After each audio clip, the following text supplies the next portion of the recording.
Coming to you one day early, folks, is Team Merr presents Jersey Shore Boys Fantasy Baseball Recap Show, Week 3. Let's get right to the action. And now, this wasn't exactly your most exciting matchup of the game of the week, but worthy of kicking off the show with. Let's get right to it. It's Team IKYA against the Just Incredibles. And this one was a blowout. 12-4, I'll kick your ass, and that's exactly what he did. This was the matchup of the Justins, and Justin Soden kicked Justin Blake's ass. Right out, and there's no other way to say it. With the exception of one thing, somehow Team IKYA only went 1-1, 1 win, 1 loss with their pitching stats. And Blake somehow squeaked out that category with 2 wins. And Blake also squeaked out the holds category at 3-0. Team IKYA did not get any holds. But on top, other than that, IKYA just blew them out in every category. Team IKYA had an ERA under 2. He had a whip under 1.1. Just Incredibles' ERA was 5.3 and a whip of 1.28. Team IKYA hit 12 home runs, getting 3 from Beltre, 3 from Braun, 3 from Zobrist. And also, he was able, this is not the trade talk show, but he was also to get rid of what I call dead weight. Alfonso Soriano, Vernon Wells, Adam Pac-Man Jones, Brian McCann, and, well, you kind of consider McCann good, but Wilson Ramos, I assume he cut. But getting rid of some good dead weight also. Great all-around week for Team IKYA. For the Just Incredibles, there's nothing worth mentioning. Ian Kinsler had 4 extra base hits for him. So did Joey Votto. That's about it. Brandon McCarthy had a 1 decent outing, the complete game for him. That gave Blake the complete game category. Roy Halladay struck out 17, but an un-Roy-like 4.11 ERA is not going to do Blake any favors. Again, 12-4, the final score. Team IKYA, Justin Soden over the Just Incredibles, Justin Blake. Let's move on to the next match. We got the New York Jets and Explosive Renteria. And this was a close match. This was the matchup, the game of the week, when it came down to it. A lot of close categories. Explosive Renteria used the Klein formula here, getting every category in pitching with the exception of saves. He got wins, he got losses, he got 2 complete games. You saw Explosive Renteria. 81 strikeouts, 2.67 ERA, 1.25 whip. Taking virtually every pitching category, and then he also took stolen bases. He got 8 stolen bases, and he took runs by only 1 run. But that gave him a 9-7 victory over George the Greek, the New York Jets, despite George's 11 home runs and 36 RBI, and batting .310 and an OPS of .958. We have to give George a lot of credit for his offensive week. Of course, traded away Andre Ethier, one of his better offensive players, though. Again, this is not the trade talk show. Carlos Quinton, though, had 3 home runs. Stephen Drew batted .391 for him. On the pitching side, K-Rod, and let's once again curse and mention Tyler, the Yankee Clippard, had a 0 ERA for him, struck out 4, got 2 holds for George the Greek. Traded away, though, David Price and Jonathan Neese. I don't know how smart that's going to be, George, or if you cut Neese. I don't recall. On the Explosive Renteria side, getting 3 home runs from David Wright.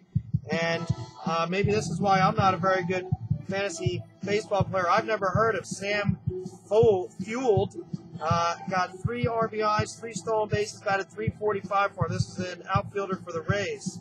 On the pitching end of it, James Shields had a big week, 16 strikeouts. C.J. Wilson struck out 19 for Renteria. Jaime Garcia also had a good outing with 1.8 ERA, 1.2 whip.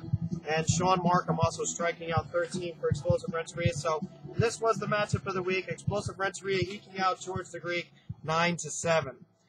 Moving right along to some of the more ugly matchups, let's get to the matchup involving yours truly. And this was taking on Team Merr. This was an 8-5 victory for Team Merr. This was not a good week for either team offensively, except for in the home run category. Merr, 10 home runs. I had 8.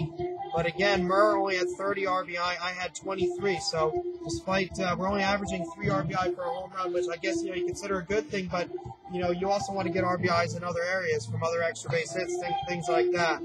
Ike Davis, my lone offensive standout, 3 home runs, 6 RBIs. Now the Met leader in RBIs, also my team leader in RBIs. On the Team Merr side, A-Rod with 8 RBIs. Curtis Granderson and Mark Teixeira. It was just a good week to be a Yankee. Those two combined for 11 runs, 4 homers, 8 RBI, each batted over 400. Each person had a 1.4 OPS or higher. They combined for 10 extra base hits.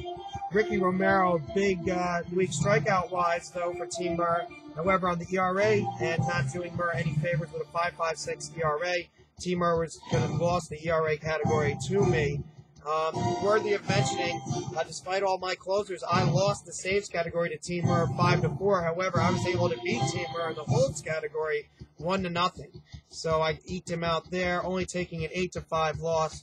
But other than mentioning Josh Johnson, who right now looks like the best pitcher in baseball, and Felix Hernandez, nothing standing out on either end pitching-wise for these guys. Continuing with the ugly matchups, we move to Mags and Bub's Devils. Now, this was a 9-6 victory for Mags, but just not a lot of things worthy of mentioning, especially on offense, except for maybe Mags hitting 12 home runs. And those 12 home runs coming from Russell Martin. Again, a great week to be a Yankee. 2 homers, 4 homers from Jose Batista, 2 from Shane Victorino, including an inside-the-park home run yesterday. And on Bub's Devils side, not worthy of any mention whatsoever on offense. Did not eclipse 25 RBI on runs nor RBI. Only 4 homers. Did steal 9 bases, though, including a 4 stolen base week from Ichiro Suzuki. On the pitching end, though, 3-7 record from Mags, 5-6 starting wise from Bub's Devils. Not very good there. 3 saves for Bub's Devils, only 1 for Mags. They combined for over 100 strikeouts, however, and Mags edged out Bub's Devils in both ERA and WHIP. And despite John Danks struck out 13 for Mags, Urban Santana and Dice K each struck out 12 for Bub, and Chad Billingsley, a guy Bub's traded away, had a nice week with a 1.52 ERA, however, a 1.58 WHIP. Not going to do you any favors there. Power outage on Bub's end, not hitting home runs right now. He's going to have to look into maybe adding some more pop, and I think he did address that this week, but he's going to be waiting for Josh Hamilton to come back. Continuing with ugly, at least on the offensive side, but we will mention the pitching end on this matchup. It's the Evil Empire against Colin Coogan, Mugen's Marauders. Now, on this end, they only combined for 7 home runs on offense. Not very good numbers there. Only combined for 7 stolen bases. Neither team batted above 240. Neither team had an OPS above 650. Not worthy of a single name on offense. There's no highlights on offense whatsoever from these teams. However, when you move on to the pitching end, they really had some wow numbers. 7 wins, 2 losses for the Evil Empire. 7 wins, 4 losses for Mugen. 1 complete game for Mugen. These teams combined for 137 strikeouts. Neither team had an ERA above 3.52. Neither team had a WHIP above 1.22, and each team had 1 hold. So extremely tight matchup on the pitching end, but Mugen edged out the Evil Empire here. Really, and through no prosperity of his own, through simple fault of Maglio, did Mugen edge him out in this matchup 9-5. Just terrible, terrible offense in that matchup. Sticking with the theme of bad offense, great pitching, we move to Brad Campanella and the Philadelphia Fags. Now, on this offensive side, they did combine for 14 stolen bases. That's 9 from Brad, 5 from the Fags. Brad had 3 from Placido Blanco, so he's getting those legs, those veteran legs moving pretty well. Shin-Soo Choo with a couple stolen bases. And on the Fags end, he got 2 stolen bases from Ellsbury, 1 from his tourist, 2 from Ricky Weeks. So Weeks, despite maybe problems with striking out and a low average, contributing at least with the stolen bases. But again, if you look over, neither team had an average above, 292 from the Fags, pretty good. But neither team scoring more than 29 runs, 26 RBIs. not going to get it done. But when you look at the pitching, Addie's Arsenal went 6-1, while Fags went 6-4. They only combined for 6 saves, 4 from the Fags, 2 from Brad. But again, in this matchup, they combined for 172 strikeouts. Neither team with an ERA above 2.97. And Brad came in with an 0.97 whip. However, he lost this matchup 8-6.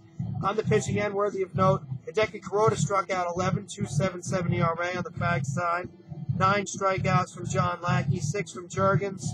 And on Brad's side, we looked at 14 strikeouts from Brett Anderson. Now, Brad was bragging about Brett Anderson. Brad, I know who Brett Anderson is. He's on another team of mine. Got 10 strikeouts from Carlos Zambrano, 12 combined strikeouts from Jeremy Hellickson and Jorge De La Rosa. And neither one of those guys had a whip above 114. So very good pitching on the final 2 matchups there. You guys certainly are going to need to look into good pitching if you're going to keep up with my pitching. You guys haven't even seen Zach Greinke come off the DL yet, nor David Hartsma. So saves are going to get picked up pretty soon by Jimmy Klein. And we hope the offensive numbers catch up. So that is your Week 3 recap show. This is, as always, presented to you by Team Merr. And we wish everybody a good Week 4. I hope everybody had a great Easter. And it looks like the warm weather's coming, so we'll see everybody out at the ballpark. It looks like we might, everybody, enough guys in the league might be out for the Philadelphia Lakewood Blue Claws game Thursday night. I believe it's a 6:30 start time or a 6 o'clock start time. Looks like we got some free tickets for that dollar beer night there. I think maybe that's the $1 dog or 50-cent wings, one of the two. So let's hope to see everybody out there. Thanks again for listening, and we will see everybody.